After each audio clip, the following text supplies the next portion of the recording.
4 shocking statistics about the COVID-19 lockdowns. Not the virus, the lockdowns. According to new data from Yelp, 55% of businesses that have been forced to shut down between March 1st and July 10th, thanks to the government-mandated lockdowns, are now closed permanently. That's right, half of businesses that were shut down have been forced to close forever because they couldn't make ends meet. The government-mandated lockdowns killed them. According to the data from Yelp, the rate of permanent business closures is actually accelerating. In June, 44% of businesses closed since March, closed for good, compared to 55% through the middle of July. So it increased by a whopping 11% in just 1 month's time. Meanwhile, according to a new report from the UK government, more than 200,000 Brits are expected to die thanks to the government-mandated lockdowns. Again, not the virus, the lockdowns.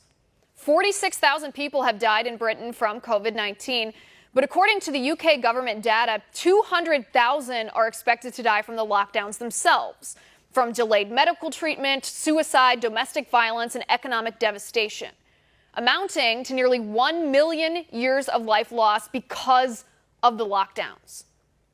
Speaking of years of life lost, Stanford epidemiologist Dr. Scott Atlas says the lockdowns in the U.S. will result in more years of life lost than the virus will cause itself. Atlas says, and this was back in May when he wrote this, and I quote, "The disease has been responsible for 800,000 lost years of life so far. Considering only the losses of life from missed health care and unemployment due solely to the lockdown policy, we conservatively estimate that the national lockdown is responsible for at least 700,000 lost years of life every month, or about 1.5 million so far, already far surpassing the COVID-19 total." End quote. This isn't just happening in the U.S. and the U.K. either. According to a new report from the United Nations, the government-mandated lockdowns are killing people all around the world. In fact, the new UN report says 10,000 children around the world are dying of starvation every month, thanks to the government-mandated lockdowns in our country and others. 10,000 kids every month. And don't try to tell me if we hadn't locked down, the virus would have been worse.